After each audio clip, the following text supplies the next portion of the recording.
o dia de hoje, começarmos a abordar uma parte relacionada com a pedagogia do futebol, muito em particular aquilo que devem ser algumas preocupações a ter em conta na aprendizagem do jogo de futebol.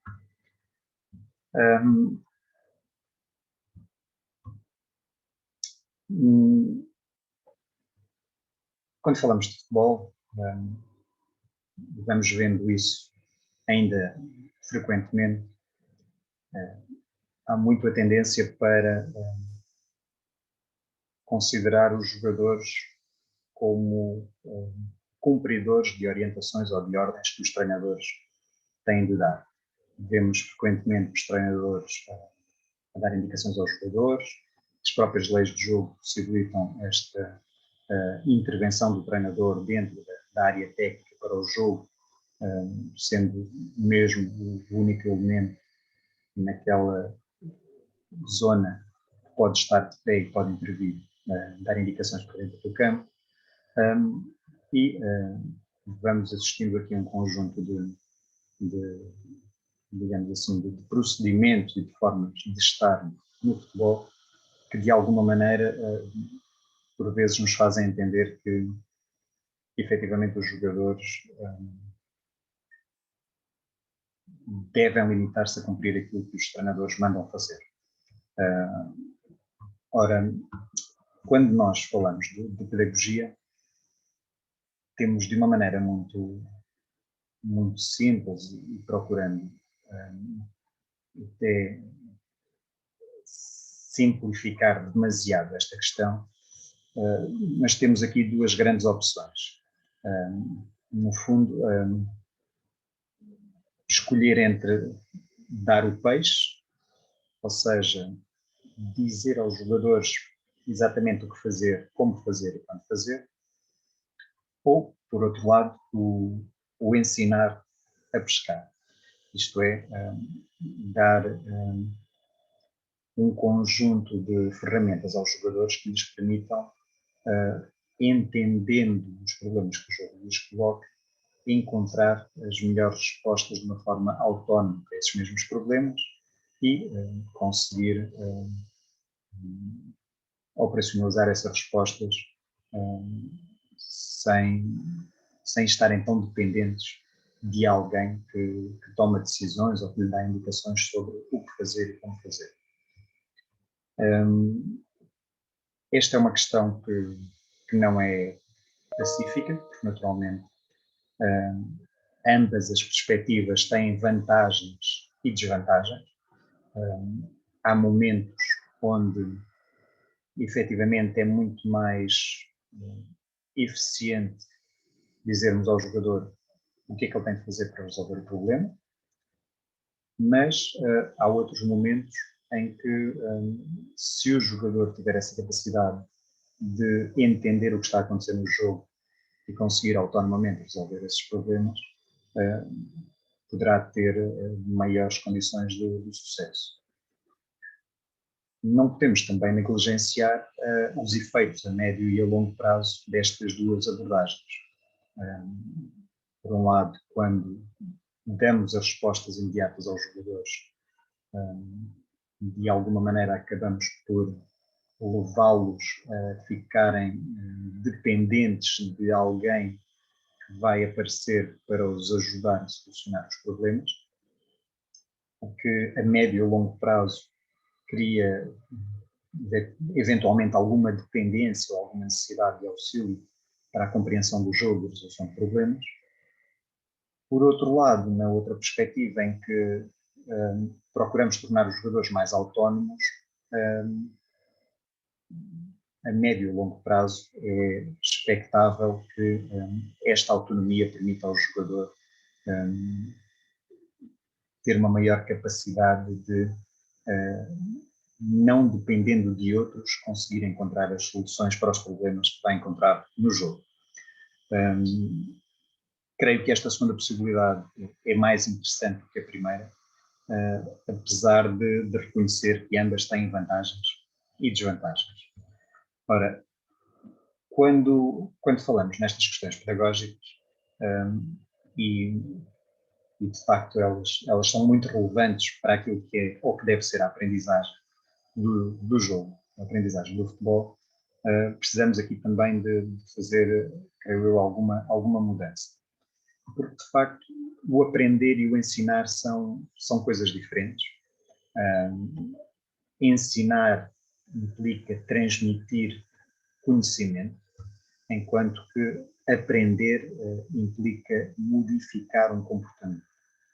Quer dizer que é possível ensinar sem existir aprendizagem, e também é possível termos aprendizagem sem que alguém nos tenha ensinado.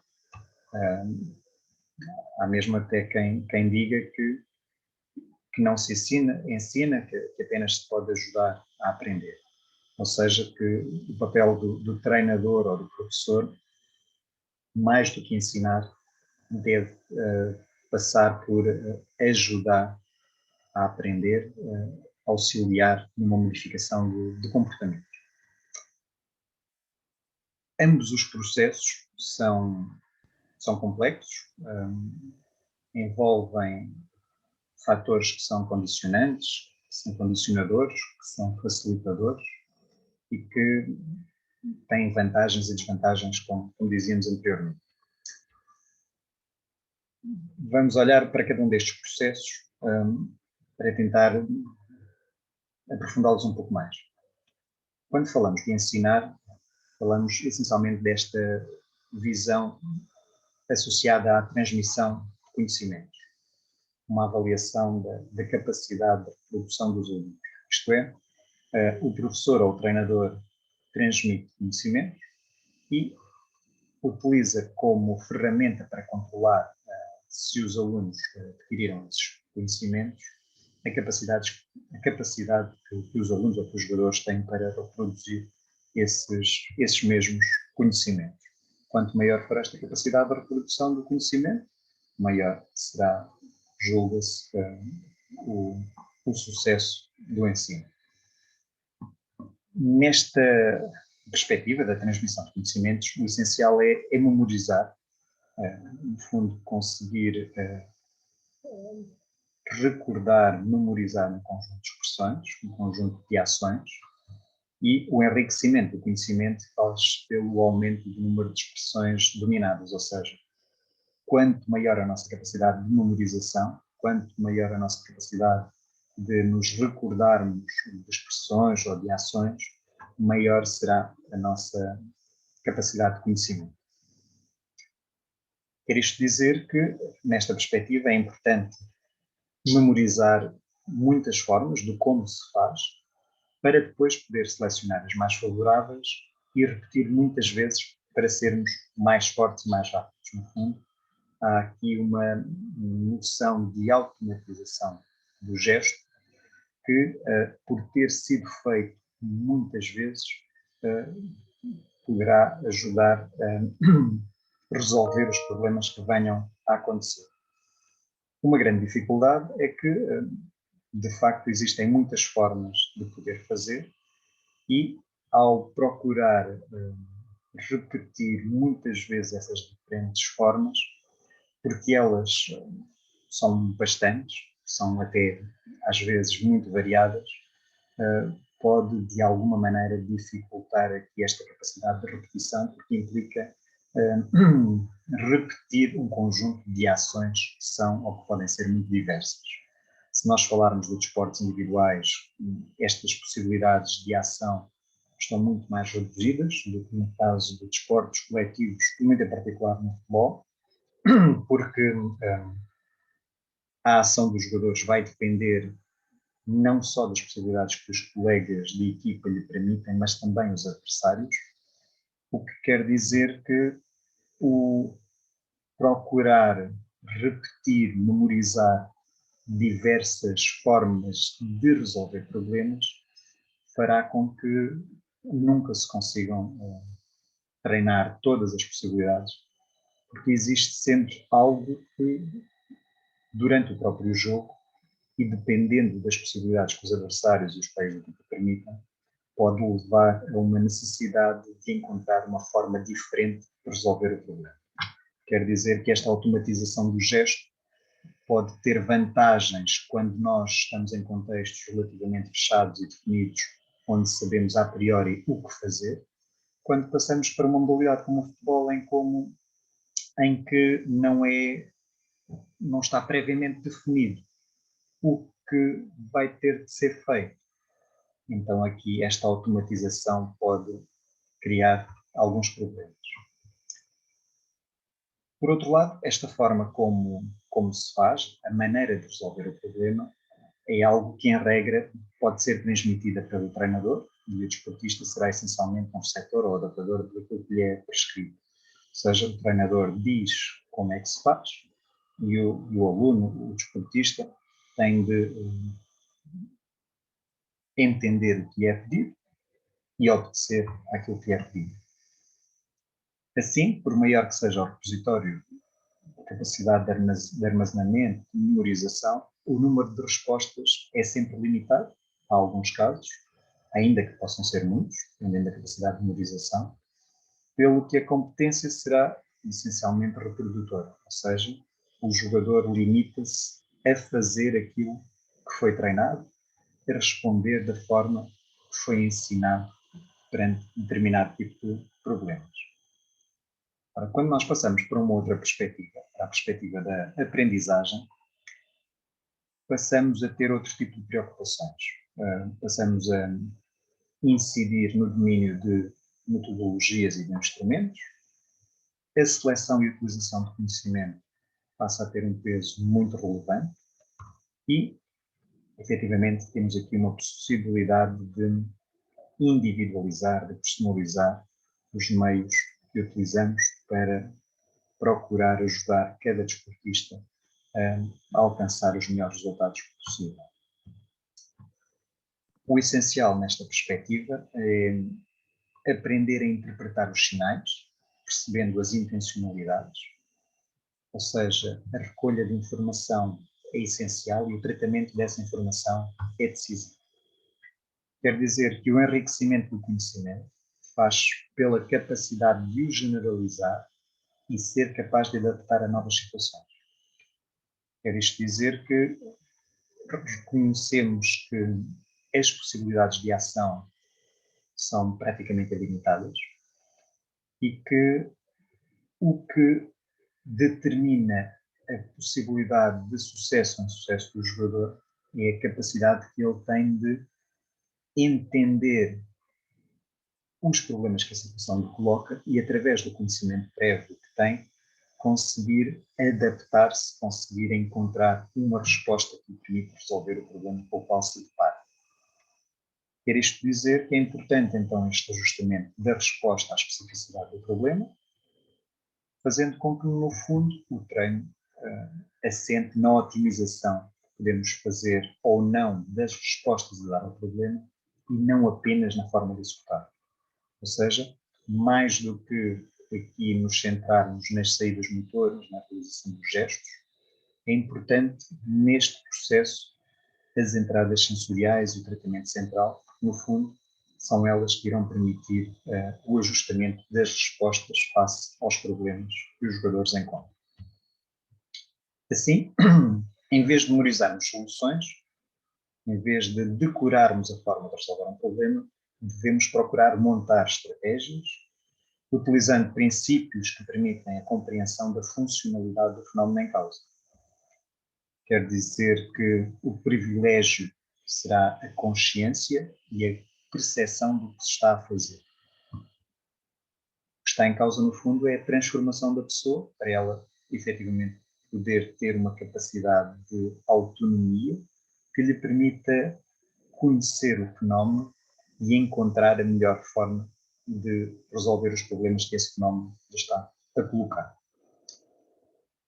Vamos agora procurar operacionalizar isto um pouco mais no futebol. Quando falamos de ensinar, falamos essencialmente de uma imitação do treinador, e por isso é que temos aqui ainda muito o treinador que era o antigo jogador, que era alguém que tinha a capacidade de fazer, que tem esta experiência prática que lhe permitiu resolver os problemas e que, através do seu exemplo, consegue transmitir esse conhecimento aos outros jogadores. Há uma preocupação com a reprodução das jogadas tipo, isto é, jogadas que são pré-definidas e que se procuram reproduzir de uma forma tão rigorosa e tão precisa quanto possível, na esperança de que, quando elas puderem acontecer em jogo, poderem resultar da forma que foram treinadas, e, essencialmente, uma preocupação com o treino de situações isoladas. Isto é, treinam-se situações de uma maneira tão isolada quanto possível, para precisamente procurar automatizar um conjunto de respostas, um conjunto de gestos e de movimentos, na esperança de se poder resolver o problema com essas situações. Por outro lado, quando falamos neste processo de aprendizagem, aquilo que nós estamos a falar é da criação de problemas para que os jogadores possam participar na construção das respostas. Falamos de modelos de situações, isto é, mais do que ter jogadas tipo, há modelos de jogadas que são privilegiadas precisamente para que os jogadores possam ter esta capacidade de percepção das diferentes formas de as resolver, e aquilo que se procura incidir em termos de aprendizagem, essencialmente nos aspectos relacionados com a leitura do jogo, com a tomada de decisão. Ou seja, quando estamos nesta perspectiva do ensino, da transmissão de conhecimento, treinar é imitar e repetir para fazer igual, e reproduzem-se jogadas tipo que se treinam à exaustão, sempre da mesma forma, até saírem na perfeição. Estes são apenas dois exemplos de situações que acontecem muitas vezes neste tipo de perspectiva, em que vemos os jogadores a imitarem, a repetirem um conjunto de jogadas tipo, de uma forma relativamente isolada, para que possam funcionar de forma tão perfeita quanto possível.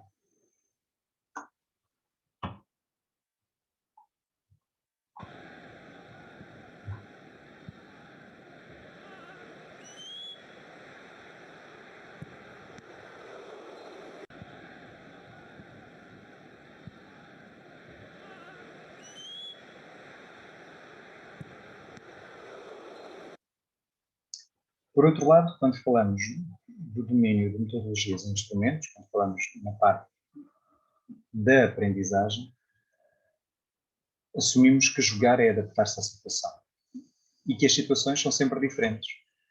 Quer isto dizer que é essencial decidir em cada situação, que cada situação é única e que cada pessoa é diferente em cada momento. Por isso, cada um tem de ter os seus objetivos definidos, em função das suas capacidades e potencialidades. É necessário montar uma estratégia em que se rendibilizem as capacidades e potencialidades de cada um. O objetivo pessoal deve ser cumprido dentro do objetivo global da equipa, e cada um deve tomar decisões ao seu nível de intervenção, em coordenação com todos os outros. É necessário ter sentido crítico para efetivamente conseguir fazer esta coordenação e esta dinâmica de grupo, por forma a aumentar o rendimento global que se consegue.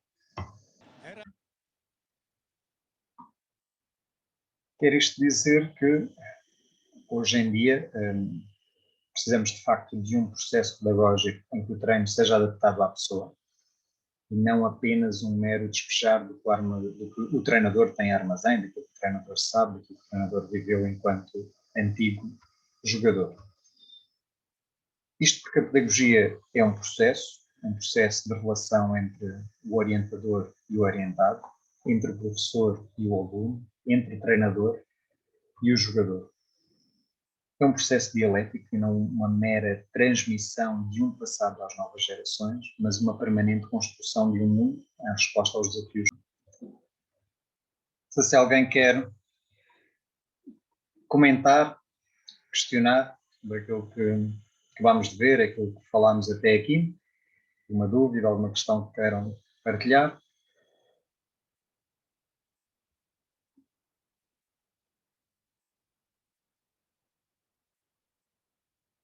Da aprendizagem, quando falamos na operacionalização desta aprendizagem do treino, aprendizagem do jogo, desculpem, é preciso planear o treino, é preciso, no fundo,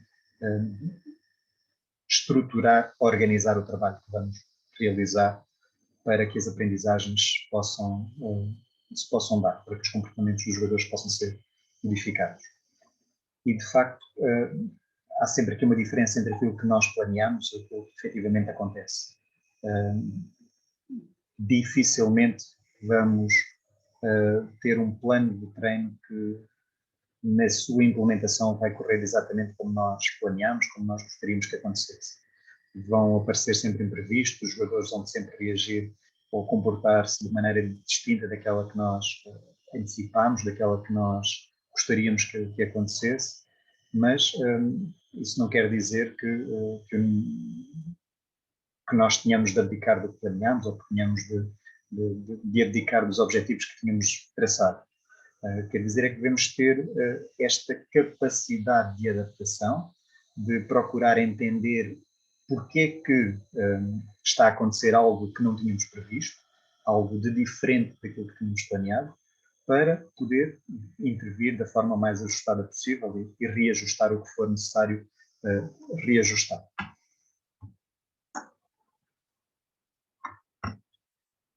Neste sentido, temos aqui uma metodologia que, como também já abordamos, nos ajuda a fazer esta estruturação do treino, esta aprendizagem do jogo, que é assente nestes três grandes pilares, no diagnóstico, na prescrição e no controle, em que, no fundo, quando nós nos centramos na prescrição, na realização de exercícios, esta realização de exercícios deve assentar num diagnóstico que terá sido elaborado previamente para nos permitir ter informações sobre as características, capacidades e potencialidades dos jogadores. E, na implementação destes exercícios, ou após a implementação destes exercícios, devemos não deixar de fazer um controle daquilo que efetivamente está a ser promovido em termos de aprendizagens com os exercícios, isto é, verificar se efetivamente o que nós pretendemos alcançar, os objetivos que temos definidos, estão a ser cumpridos ou não estão a ser cumpridos, se os exercícios estão a promover as aprendizagens que pretendemos e se os jogadores estão a conseguir consolidar ou fazer a aprendizagem dos comportamentos que pretendemos. Por isso, esta é uma metodologia que devemos ter sempre presente nesta implementação e operacionalização dos planos de treino, num processo de aprendizagem cada vez mais eficiente do jogo de futebol.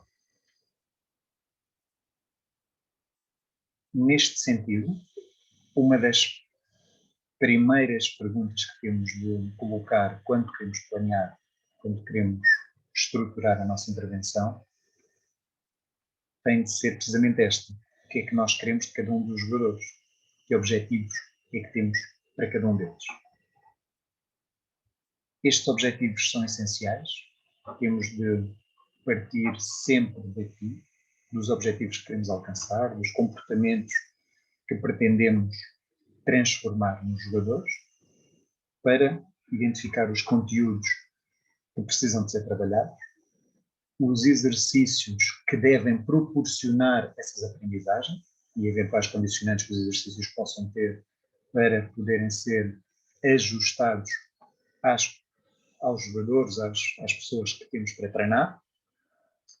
Definir depois um conjunto de indicadores que nos permitam recolher informação sobre a prestação que os jogadores estão a ter nos exercícios e dessa forma controlar a evolução dos jogadores. Perceber quanto tempo temos disponível para treinar, porque este é um aspecto essencial. As aprendizagens, como já vimos anteriormente, demoram tempo, é preciso tempo para que as adaptações aconteçam, para que as transformações ocorram, e nem sempre temos essa disponibilidade temporal. Por isso precisamos de saber que esta variável tempo é uma variável-chave também para fazermos esta definição e esta estruturação do planeamento do treino. E depois, material. Sem dúvida que na operacionalização dos nossos exercícios vamos precisar de algum material, de alguns equipamentos, e temos de os ter previamente definidos, previamente estruturados. Dúvidas até aqui?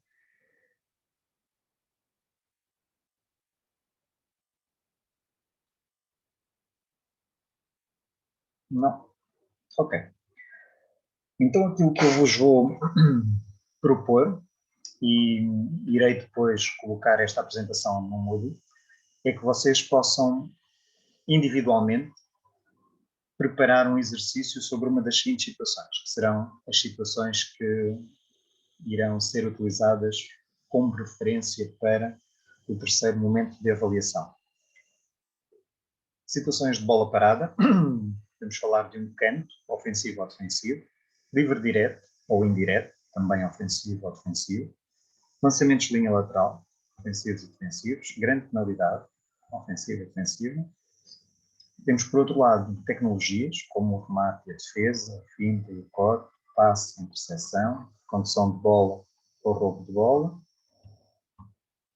Situações de jogo, organização defensiva, recuperação da bola, defesa da baliza, organização ofensiva, progressão, finalização ou manutenção da bola, métodos do processo defensivo, defesa individual, defesa à zona, defesa mista, defesa pressionante, métodos do processo ofensivo, contra-ataque, ataque rápido, ataque posicional, jogar a partir do guarda-redes ou defender o jogo a partir do guarda-redes e atacar a partir das aulas, dos corredores laterais ou defender ataques a partir das aulas e dos corredores laterais. Por isso, a proposta é que vocês proponham, trabalhem num exercício que vos permita treinar uma destas situações, está bem? Eu irei disponibilizar esta informação no Moodle, como vos disse, para vocês poderem ter presente, e minha sugestão é que vocês escolham uma situação sobre a qual tenham mais dúvidas ou possam ter mais dificuldades para poder definir um exercício para treinar a mesma.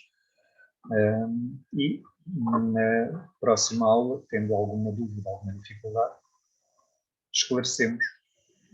Começamos a partir precisamente daquilo que sejam as vossas dificuldades na operacionalização, na criação de exercícios para trabalhar estes temas, estas situações. Alguma dúvida, alguma questão que queiram colocar? Eu tenho, professor, bom dia. Ana, bom dia. É o seguinte, estes temas são os que também vão ser propostos para o plano de treino? Exatamente. Ou apenas para o exercício? Não, estes temas que servem para este exercício que vos estou a propor serão exatamente os mesmos que serão tidos em conta para o terceiro momento de avaliação. Não é? Por isso, no terceiro momento de avaliação, cada um de vós terá atribuído uma destas situações ao tema. Por isso é que a minha sugestão é precisamente, a partir de agora, começarem a trabalhar estas situações. Estes temas vai ser o professor que vai escolher para nós, correto? Exatamente. Ou sobre nós? Eu depois irei atribuir a cada um de vós um destes temas ou situações. Ok, está bem. Bem, sou eu que vou fazer essa definição. Por isso é que proponho que possam agora ir trabalhando sobre estes diferentes temas e situações, que, no fundo, quanto melhor conseguirem entender cada um destes temas e situações, mais preparados vão estar depois para, na terceira avaliação, quando vos for atribuído um destes temas, poderem definir um plano de treino para o mesmo com maior segurança e com menos dificuldades. Mais dúvidas que queiram esclarecer? Doutor, Força. Isto aqui é para amanhã ou só para a próxima aula? Amanhã, estou a perguntar amanhã ou só para a próxima aula teórica? É para a próxima aula teórica. Se eventualmente para a aula da manhã quiserem já levar algumas dúvidas ou algumas questões sobre algum destes temas, também podemos esclarecê-los nas próximas aulas teórico-práticas, não há problema nisso. Ok. Mas a ideia é começarmos na próxima aula teórica a aprofundar estas matérias. Se quiserem já aproveitar na aula da manhã, terem com a prática de esclarecer algumas dúvidas ou colocar algumas questões sobre os temas, também podemos fazer, sem problema.